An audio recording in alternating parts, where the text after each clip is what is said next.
A graça e a paz da parte do nosso Senhor e Salvador Jesus Cristo. Amém? Estou aqui com o pastor Ricardo Robortella. Yes. Glória a Deus, pastor. Muito bom. Obrigado por separar esse tempo. O pastor Ricardo Robortella acabou de descer agora, estava ministrando louvor. Não cedeu esse tempo para bater uma chave de braço aí. Foi capturado.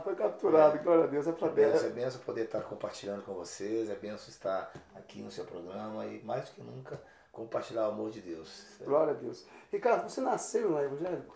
Não, eu sou o primeiro a converter nos dois lados da minha família.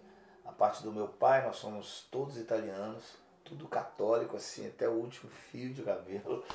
E da parte da minha mãe, interior de Minas, a mesma coisa. Então eu sou o primeiro resgatado, depois vieram vários, pela graça de Deus. Então sua experiência de conversão foi assim, uma coisa foi muito marcante, impactante, né? muito forte. A família teve uma resistência, como é que foi? Muito. Muito. Não, meu irmão, você não tem noção. Eu estava na faculdade na época, eu tinha entre 18 e 19 anos, e assim, foi muito difícil, porque eu estava fazendo engenharia civil na época, e naquele momento ali era tudo um processo meio complicado, porque a gente se envolveu muito, né?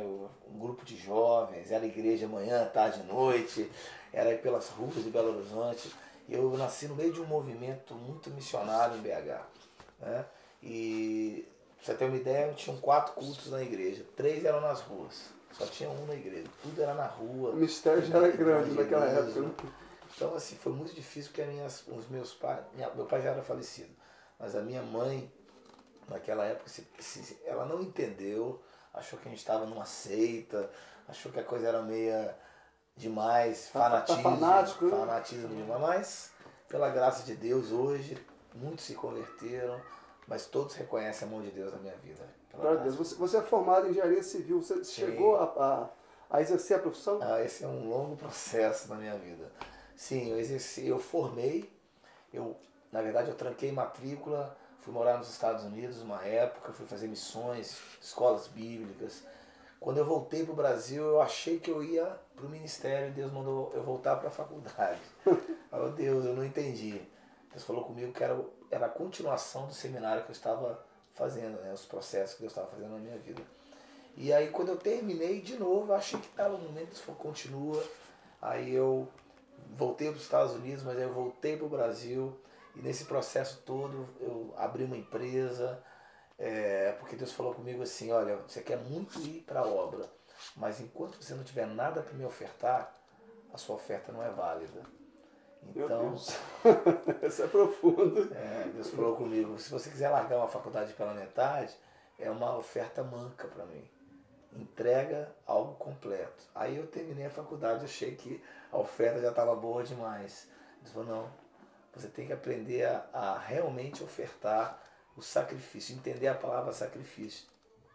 Aí eu comecei a trabalhar, abri uma empresa, eu tinha 23 anos, 24 anos na época. Menino, começando a vida. Sim, eu era empreendedor, tinha morado nos Estados Unidos, a minha cabeça muito aberta para ideias, né, ideias que a gente estava fazendo. E de repente eu orava muito, assim, Deus me mostrava o local.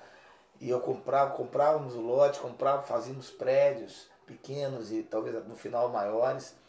Resultado, comecei a ganhar dinheiro. Muito novo, comecei a ganhar muito dinheiro. O desafio ficou maior ainda, né? Aí quando eu comecei a ganhar muito dinheiro, eu com uns 29, 28 mais ou menos na época, com muito dinheiro, apartamento na Zona Sul de BH, agora tá chegando a hora, porque o seu sacrifício... Sua oferta é quase pronta. Sua oferta agora vai te custar alguma coisa.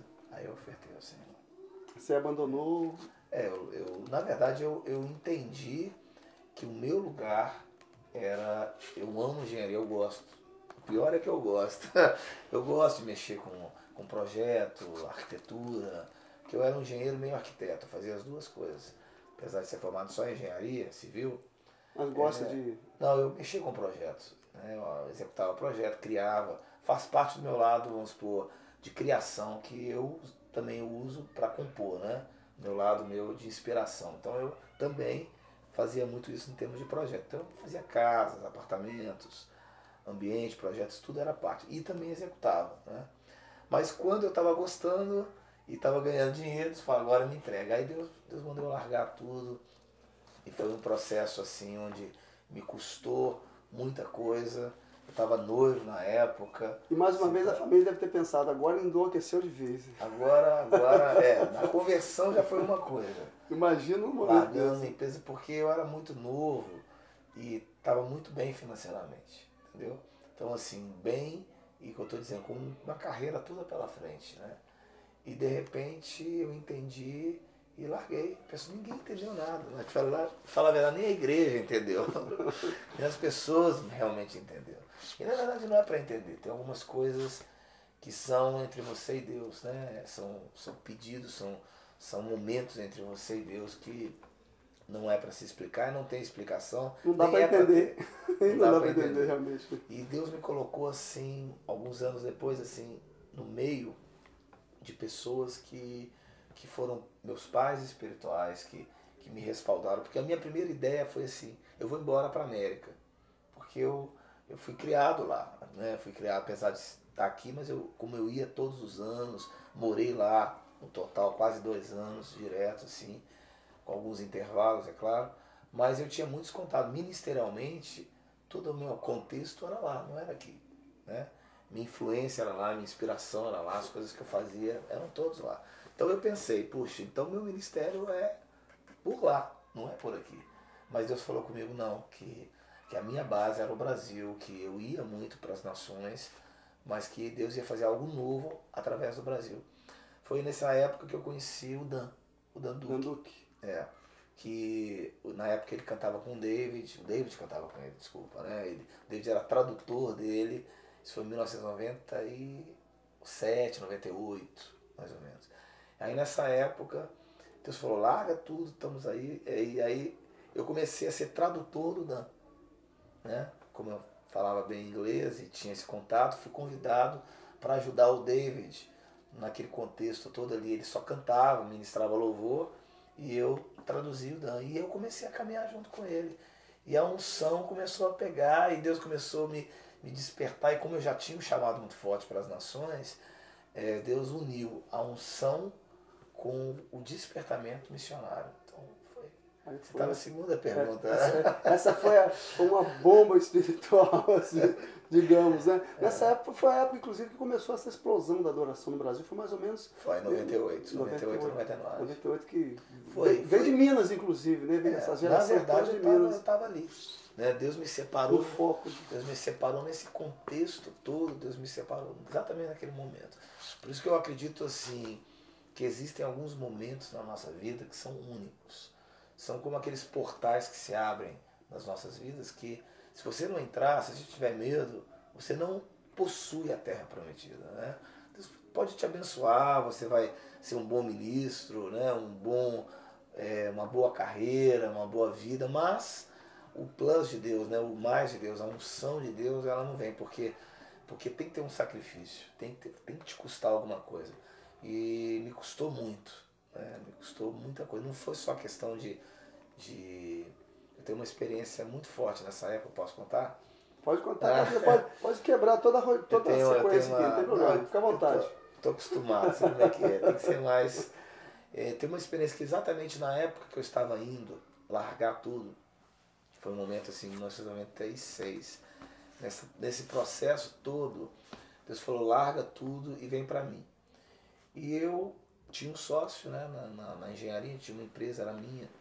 E eu falei com ele que a gente ia largar e Deus só me pediu um prazo para a gente poder estar passando as obras, passar para ele, coisa muito normal. Faltava um mês, em abril de 1996. Faltava um mês antes dos meus contratos vencerem, eu passar tudo para ele.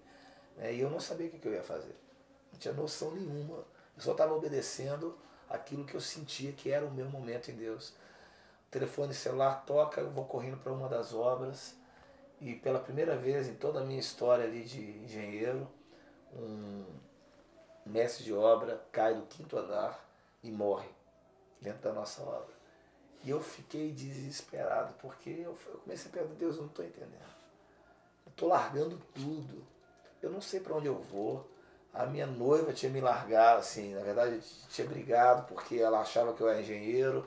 E na verdade Ela era da igreja, hein? Olha, pra você ter uma ideia, da igreja. Atenção, Mas igreja. assim, na verdade nem foi que ela me largou, mas que a gente se desentendeu porque ela esperava de mim um engenheiro, né? E não um ministro. Entendeu? E eu percebi essas coisas.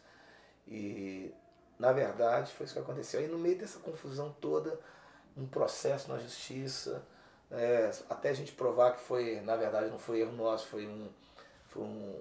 nós tínhamos terceirizado o elevador, e o elevador caiu do quinto andar, soltou um pino do elevador, ele caiu e foi um acidente realmente. Aí, mas foi um processo de quase um ano. Uma fatalidade, na verdade. Uma fatalidade, mas foi um processo de quase um ano. E eu fiquei naquela loucura, Deus, o que eu vou fazer da minha vida?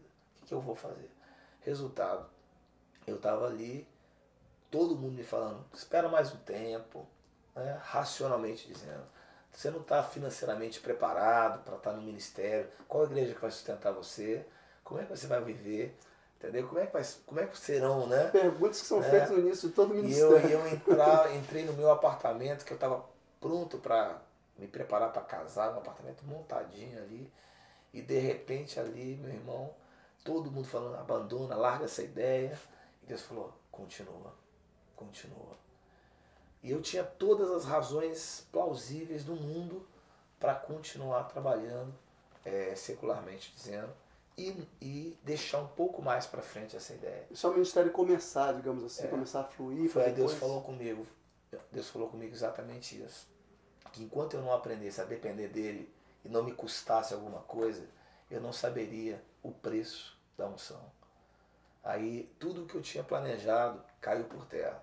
Perdi parte dos meus bens, fui entrar no ministério custando alguma coisa, entregando algo, quebrando meu coração, mas no meio de tudo isso, Deus falou comigo, monta um grupo, vai para Atlanta fazer um evangelismo, e lá eu vou te dar um chamado. Aí tinha vários jovens da igreja, pessoas que caminhavam com a gente começou a orar muito, ter um tempo de oração, Deus começou a avivar o nosso coração.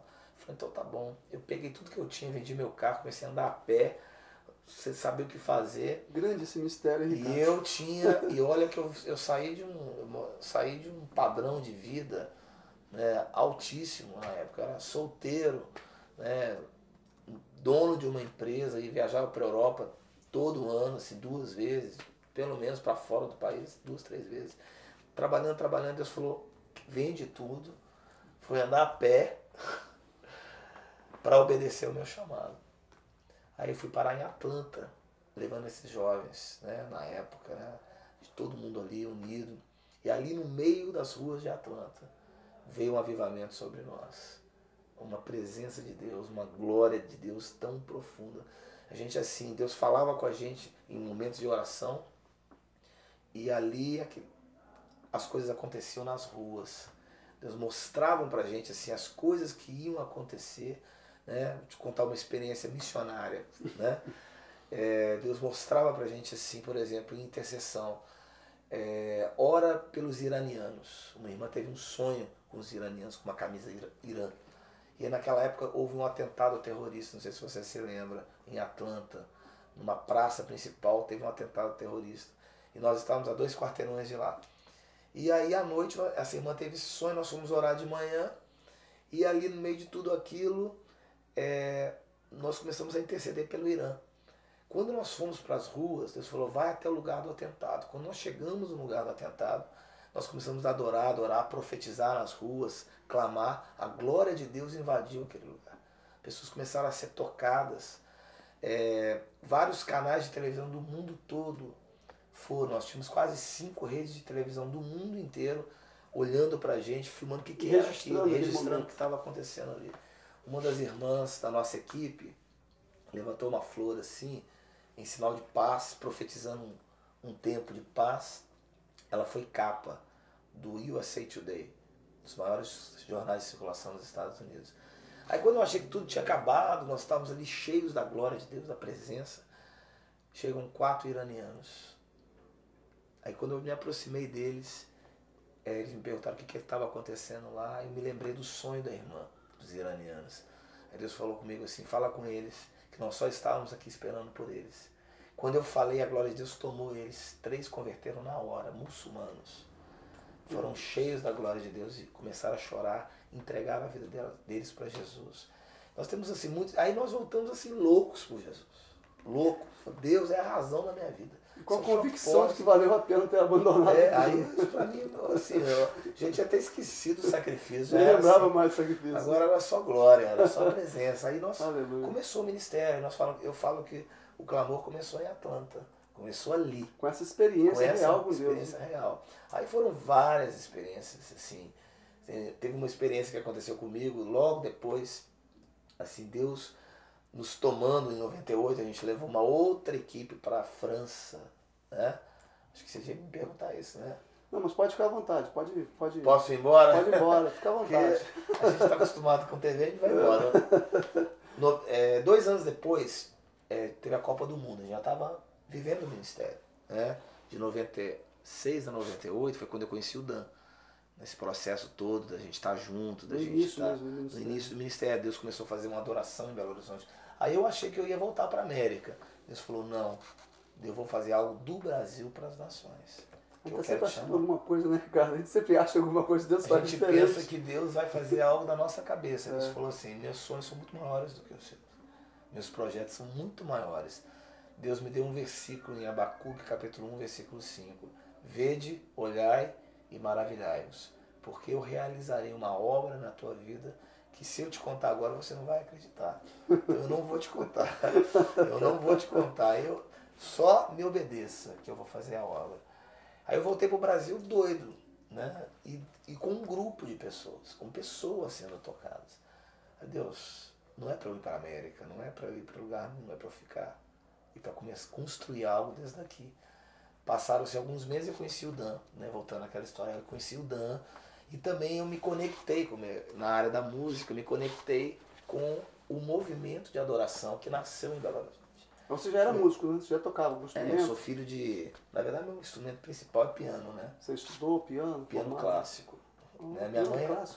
Minha mãe é pianista clássica, entendeu? E eu toco... Tô meio enferrujado, porque esse negócio de banda o tempo todo, a gente acaba largando o piano. Mas esse é um dos meus sonhos, voltar a estudar piano clássico, assim, porque eu já estudei, eu toco algumas músicas clássicas. E assim, nasci, minha mãe com 5 anos de idade, eu comecei a tocar estudar piano. E assim, minha mãe é formada pelo Cecília Meirelles aqui no Rio de Janeiro. E foi aí que começou o seu envolvimento com a música, o David Keelan? Aí eu fui introduzido, né? Aí eu fui ser membro, na verdade, conheci Pastor Cirilo, né? Uma igreja de 30 pessoas, nós nos tornamos amigos, ele me convidou para ir para a igreja dele. Eram 30 pessoas. Contagem, né? Contagem, 1997. Era uma igrejinha, não tinha nada, não tinha movimento nenhum. E ali começou o movimento de adoração, começou o movimento de missões, eu também conectado com missões. Eu envolvido com adoração, com eles, com tudo que estava começando a acontecer no Brasil, Ana Paula Valadão, Nívia Soares, Pastor Judson de Oliveira, todos nós ali caminhávamos juntos, orávamos juntos, tivemos tempos juntos. A coisa não aconteceu por acaso, né? Foi uma explosão de adoração. A Ana Paula, eu me lembro... O quebrantamento que tomou conta daquela turma toda. Foi um tempo certo, na hora foi algo muito forte. E paralelamente eu fazia missões. Esses processos de missões lá na França, como eu estava falando. 2 anos depois eu já estava assim, com a minha cabeça entendendo melhor o meu chamado. Que eu era para ser o meu chamado em adoração, na música, mas também usando toda essa estratégia, todo esse mover para despertar as pessoas para o chamado dela nas nações. Ô, Ricardo, a visão do ministério é uma visão somente missionária ou não? Não pode ser, que você falou agora, já não é mais uma visão somente missionária como as pessoas pensam. Não, ela nunca nasceu assim, só em missões. Né? Ela nasce... O que é missões? Missões é você treinar, ser cheio e enviar. Então, missões é tudo, né? Então, envolve tudo. Envolve tudo. Então, o meu chamado hoje, o que nós fazemos? Nós treinamos, nós temos as nossas escolas de treinamento, que nasceu nessa época. Nessa época também, né? Nasceu em 1998, foi a primeira escola. O Ministério Clamor pelas Nações nasceu em 96, lá em Atlanta. Em 98 foi a primeira escola. Nesse processo de 2 anos, foi exatamente quando nós fomos assim, batizados pelo Espírito Santo. E eu olhei, puxa, eu vindo de uma formação acadêmica, assim, daquilo que eu entendia, falei, alguém tem que treinar essa geração. Não pode ser só botar o povo para adorar. Alguém, entendeu? E Deus me colocou ali na época como posso dizer assim, primeira escola profética assim que explodiu no Brasil, uma das pelo menos maiores assim, foi a nossa. Foi a Escola do Clamor pelas Nações. Conhecido no Brasil inteiro, com certeza. Brasil e fora. Nós recebemos alunos da Suíça, Itália, Japão. E como funciona a escola? É uma vez por ano? Como é que funciona? Ela funciona de 3 formas hoje. 3 formas que a gente trabalha. Uma é a forma da escola bombástica, que a gente chama, que são 20 dias, manhã, tarde... Bombástica. Bombástica. São 20 dias, manhã, tarde e noite. É assim, algo fora do normal. É fora do normal. São 20 dias que você sai de lá, as pessoas carregadas. É uma coisa fora do normal. 20 dias sempre separados. Tanto é que são de 98 até 2012, né? São 14, 15 anos praticamente. Vai fazer 15 anos agora. Então, assim, é realmente algo forte. Nós funcionamos também no Instituto Bíblico, que é agora que a gente faz durante o ano todo, mas só para as pessoas de Belo Horizonte. Nós temos um local que a gente treina 2 a 3 vezes por semana, dependendo do que a gente faz, algo contínuo, uma formação de 1 ano de trabalho. E agora nós estamos fazendo essas escolas intensivas, que como a gente está fazendo aqui em Campos, 4 dias. É um pouquinho, é só um aperitivo. Uma escola itinerante para poder... É um aperitivo. Um aperitivo do que acontece lá. Acontece por lá. É sempre no mês de janeiro, fevereiro, né? Janeiro. Janeiro? A escola, 20 dias em janeiro. Em breve estarei lá. Em nome de Jesus. Mais do que convidado. Você que está nos ouvindo aí também, se quiser participar, entra no nosso site, dando a dica aqui, www.clamor.com.br. Bom, Ricardo, vocês já estiveram, né, a gente está falando sobre isso agora há pouco, vocês já estiveram em outros países, né, Copa do Mundo da França, em 98, nas Olimpíadas de Atenas, 2014, Copa do Mundo no Brasil. E aí? Deus já deu uma estratégia mesmo, né? Eu assim, na verdade, tem até um tempo que a gente está um pouco parado de fazer esses evangelismos assim em massa, mas eu amo fazer isso. Porque o ministério me absorveu muito, né? Ministério de treinamento, ministério de música, eventos, marchas, congresso, isso me absorveu muito. Mas assim, tanto é que esse ano eu não vou a Londres. É uma dor que eu, infelizmente, muito envolvido com muita coisa. Mas 2014 está chegando. Contudo, todavia. E 2016, Rio de Janeiro, não posso deixar de estar lá. E eu quero estar formando um grupo, a gente quer resgatar isso, né? Eu vejo isso que é uma estratégia, porque esse período é um período que o mundo inteiro está focado, olhando para aquele lugar, né, específico. Então a mensagem passada ali vai para o mundo inteiro. Nós enviamos uma equipe até para a Austrália, em Sydney 2001. Eu não fui, mas nós mandamos uma equipe. Então, assim, imagina só, no Rio de Janeiro a gente vai fazer alguma coisa? Temos que fazer, temos que mobilizar. Agora, a minha experiência, né, de várias, porque mesmo na época que eu trabalhava, eu participei em Barcelona 92, mas eu trabalhava na época, era nesse momento meu, né?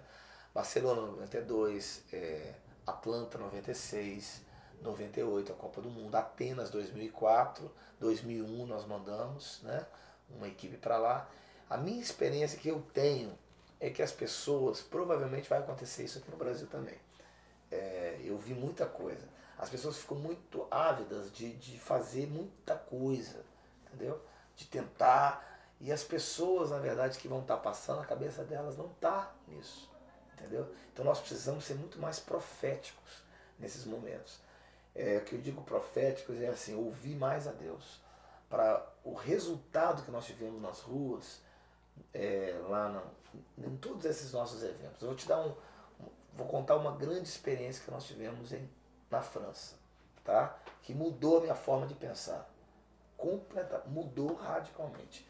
E eu acredito que nós precisamos aprender isso para o Rio de Janeiro, no ano de 2016 e na Copa do Mundo. Em 1998, no meio desse avivamento, nesse processo de nascimento, nós nunca imaginávamos o que Deus ia fazer.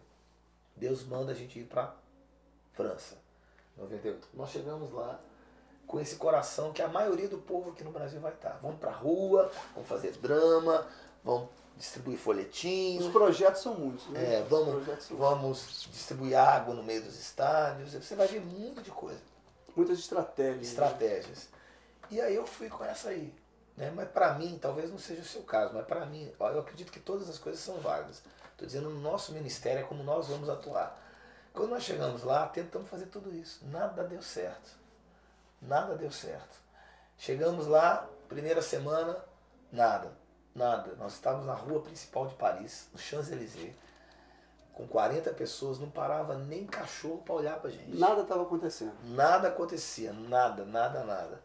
E aí, de repente, nós olhamos e falamos, Deus, o que está acontecendo? Um frio, era julho, era verão na França, frio, uns 10 graus.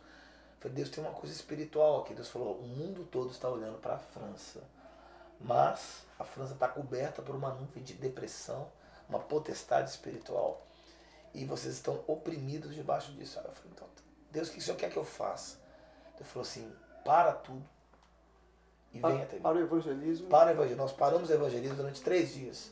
E fomos adorar Deus. Ficamos 3 dias adorando. E no Mas meio... nas ruas? Não. Separado. No lugar onde nós estávamos numa universidade. E paramos durante 3 dias só para adorar, ouvir a voz de Deus. O que eu estou querendo dizer é o seguinte, vai ter muita estratégia, meu irmão, mas assim, vão ter aqueles que vão ouvir as estratégias de Deus. As estratégias de Deus. Sabe o que aconteceu? No meio de tudo isso, depois do 3º dia, sabe o que aconteceu? Deus falou comigo que Paris, as pessoas iam para lá para ver a beleza de Paris.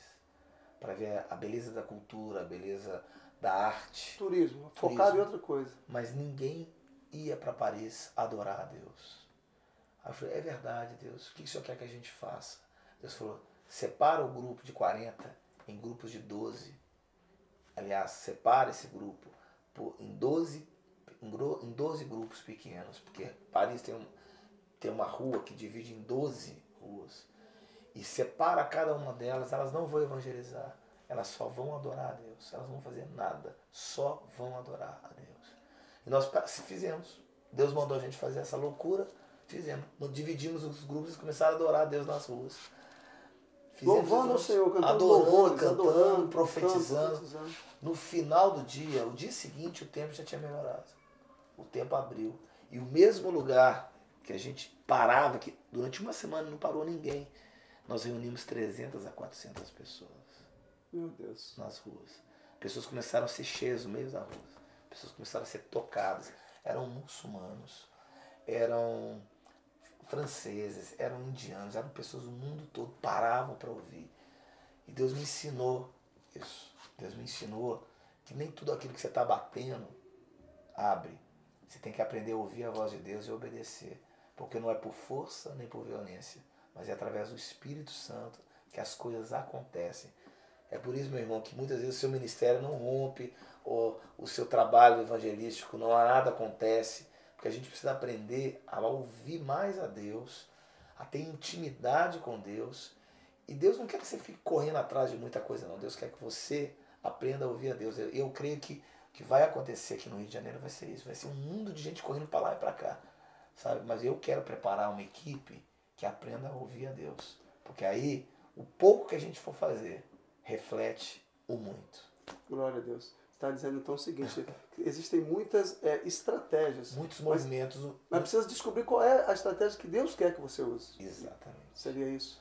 Seria que, eu acredito assim... A motivação é certa, mas não é aquilo que Deus mandou fazer. Eu quero fazer porque eu quero ganhar alma. Nós podemos ser... Eu quero. Nós podemos ser, preste atenção, evangelistas religiosos.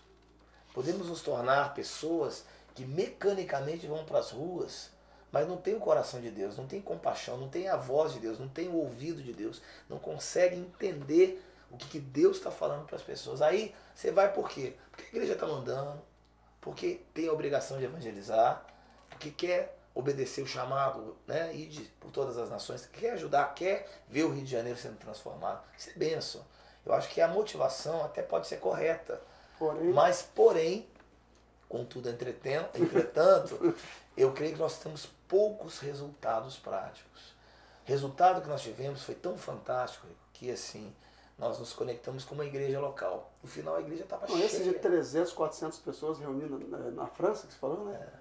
Era igual a Praça 7 de Belo Horizonte, que é o ponto principal. Vamos para o Rio de Janeiro, pelo menos, que estamos mais contato. Era como aquela Praça Central ali, né? A Estação Central. A praça não, a Praça da Sé, São Paulo, ali é Cinelândia. Cinelândia, no Rio. isso. Estação Central do Rio ali, aquela confusão toda ali, cheio de gente que você faz evangelismo para todo mundo, né? É a mesma coisa que aconteceu na França, no mesmo local. O que é impressionante é que foi no mesmo local que nós passamos uma semana, ninguém parava. Ninguém parava para ouvir. Então eu só aprendi uma coisa, que nós precisamos ser aqueles estrategistas do reino, não estrategistas somente de uma igreja. Às vezes nós somos estrategistas de uma igreja. Queremos fazer algo para o nosso ministério. Queremos ganhar coisa para nós. Encher as nossas igrejas as de pessoas. nossas igrejas. Deus quer que sejamos estrategistas do reino. Aprender a ouvir o que Deus tem para as pessoas na hora certa. Para onde as pessoas vão, pertence a Deus. Glória a Deus. Ricardo, agora, essa é uma pergunta aqui pessoal mesmo. Você é mineiro, mas foi criado no Rio. Eu posso dizer que você é o quê? Um mineiro carioca? Um carioca mineiro? Minha história é muito grande? Não, minha história é... Estou preocupado com a sua hora. Não, tá tranquilo. Vamos estender até onde eu puder, eu falo. Eu fui... Na verdade, eu sou praticamente carioca. Eu fui para o Rio de Janeiro com 10 dias. Só nasci em Minas, porque minha família era mineira, meu avô era médico, diretor de hospital. Então minha mãe foi ter os filhos lá, mas ela já morava no Rio de Janeiro, né? Então eu sou mineiro, mas fui criado no Rio. Né? Na minha adolescência, meu pai faleceu. Meu pai era funcionário do Banco do Brasil, na agência central do Rio de Janeiro. E aí minha mãe achou melhor voltar para Belo Horizonte, para Minas, né? Para Belo Horizonte, no caso, que era uma cidade maior e tal. Mas eu nunca perdi o contato com o Rio de Janeiro, porque nós permanecemos com um apartamento lá, então eu descia muito, viajava muito, sempre tive um coração. Eu gravei um DVD uma vez, profetizando algo muito forte para o Rio de Janeiro, que é o DVD Liberdade. E na beira de uma lagoa, é lá na escola, não é isso? Na escola do Clamor. E exatamente com esse foco, porque eu, apesar de eu morar em Belo Horizonte, hoje eu moro em Belo Horizonte, né? Mas eu tenho um coração e tenho um chamado pelo Rio. Por quê? Primeiro porque Deus me plantou ali, né? Fui criado ali, eu conheço a alma, diz que eu sou um mineiro, mas tenho uma alma de carioca, né? Fui criado e toda aquela visão. Segundo lugar, porque eu acredito que o avivamento no Brasil passa pelo Rio. Isso é algo que Deus falou muito comigo. Por quê? Porque quando um estrangeiro olha para o Brasil, ele não vê o carioca, não vê o paulista, ele não vê o mineiro, não vê o gaúcho. Falou em Brasil, ele vê a alegria do carioca. Eu acredito que o Rio de Janeiro representa, me perdoem os gaúchos, os paulistas, até os mineiros, mas o Rio de Janeiro representa a alegria do Brasil. É o dom redentivo do Brasil. Tá? Tanto é que nós estamos aí, o mundo todo, agora Rio +20, tem a Copa do Mundo, temos as Olimpíadas. O Rio de Janeiro é o foco. Mas na verdade, por quê? Porque representa a alegria, a paixão do brasileiro. Né? Então, da mesma forma, eu acredito que o avivamento precisa passar no coração do Brasil. Imagina um avivamento passar pelo pé, passar pela cabeça, mas tem que passar pelo coração. O coração do Brasil, que é o Rio de Janeiro. Que é o Rio de Janeiro. Glória a Deus. Ricardo, CDs e DVDs gravados, você lembra quantos? 7. Está dando para 8 agora. Né? Tem algum já do forno, algum CD já? Nós estamos agora gravando. Vamos gravar, mas esse vai ser um CD um pouco diferente. A gente vai gravar em estúdio, porque no final do ano, em dezembro, nós vamos gravar um mega DVD. A gente está com um projeto muito grande de gravar um DVD no final do ano, em janeiro mais ou menos. Glória a Deus. Ricardo, contato para quem quiser levar a escola. Alguém que está nos assistindo agora, eu quero levar essa escola, esse intensivo da escola na minha cidade, na minha igreja. Como que faz? E-mail, telefone? E-mail pode ser contato@clamor.com.br. Clamor é CLAMOR, clamor.com.br. Tem o nosso site também, www.clamor.com.br. Tem o telefone de contato, Belo Horizonte, 31, tá? 3378-7798. Você já nos abençoou muito, tantas palavras, tantas mensagens que você já deixou aqui, né? Tanta palavra liberada já. Mas eu queria encerrar com você deixando uma mensagem para as pessoas que estão nos assistindo e aquelas que vão nos assistir um dia, porque eu creio que essa entrevista vai abençoar a vida de muitas pessoas. Amém. Meu querido, como você deve ter ouvido aqui, né? Deus tem um chamado na tua vida, Deus tem algo muito forte para você. Eu tenho certeza que nada acontece por acaso. Você está assistindo esse programa aqui agora, exatamente com o propósito de você ser tocado por Deus. E eu acredito que para que esse chamado aconteça, a única coisa que Deus quer é que você seja íntimo, apaixonado por Deus. Porque muitos de nós ficamos tão focados no ministério, aquilo que nós queremos fazer, e perdemos a essência que o principal não é nem seu ministério. O principal é você e Deus. Amar a Deus mais, ter mais tempo com Ele, se dedicar a Ele, ter paixão e devoção a Jesus. Eu quero deixar essa palavra para você. Ame a Jesus. Principal, restante a consequência. Ministério, CD, escola, nações. É consequência de uma vida íntima de paixão com Deus. Não procure essas coisas. Deixe que elas procurem você. Não corra atrás das coisas deste mundo. Corra atrás de amar a Jesus, ter paixão, devoção, passar tempo com Ele, ouvir a sua voz e obedecer. O restante é consequência de uma vida de intimidade. Que Deus abençoe você. Glória a Deus, Obrigado, Ricardo. Muito obrigado, querido. Obrigado pela oportunidade. Obrigado você, Ricardo. Inclusive, já tem que voltar para ministrar agora. Mas nós vamos encerrar, irmãos, essa entrevista, não esse papo, melhor, esse culto, né? Glória a Deus, com a música Que Amor é Esse do DVD Renovo. Logo depois nós vamos passar o clipe da música Quando Não Houver Palavras, que é o mais novo CD, né? Sim. Bom, daqui a pouco a gente volta. Fique com Deus, fique na paz.